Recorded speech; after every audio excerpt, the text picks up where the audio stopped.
લખપત તાલુકા એકતાનગર રામદેવપીર મંદિર ખાતે બિદડા સરોવર ટ્રસ્ટનો 52મો medical camp યોજાયો હતો। એકતા વિકાસ સમિતિ પાનદ્રોના સહકારથી યોજાયેલા કેમ્પનું મહેમાનોના હસ્તે દીપ પ્રાગટ્ય કરાયું હતું।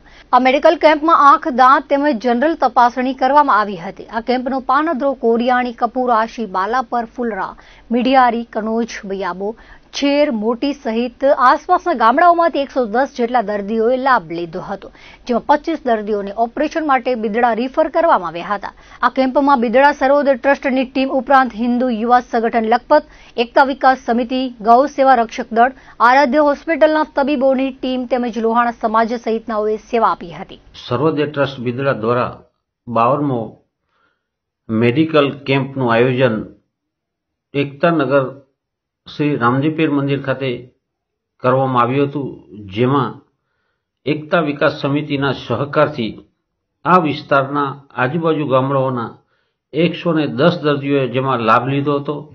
આ 110 દર્દીઓમાં અલગ અલગ રોગોના તપાસણી કરવામાં આવી હતી, જેમાંથી 25 દર્દીઓને ઓપરેશન માટે સર્વોદય ટ્રસ્ટ બિદડા ખાતે રિફર કરવામાં આવ્યા છે।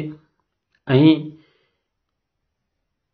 52મો કેમ્પનું જ્યારે આયોજન થયું છે ત્યારે આ વિસ્તારની અંદર છેલ્લા 14 વર્ષથી 14મો મેડિકલ કેમ્પ એકતા વિકાસ સમિતિ ટ્રસ્ટ પાંદરોના સહકારથી કરવામાં આવ્યું હતું। આ વિસ્તારની અંદર દર વર્ષે સર્વોદય ટ્રસ્ટ બિદડાની સેવાઓ મળતી રહે છે અને જે પણ દર્દીઓને ઓપરેશનની જરૂર હોય છે તે દર્દીઓને અહીંથી રિફર બિદડા કરવામાં આવે છે અને ત્યાં સર્વોદય ટ્રસ્ટ વતી ઓપરેશનો પણ કરી આપવામાં આવે છે।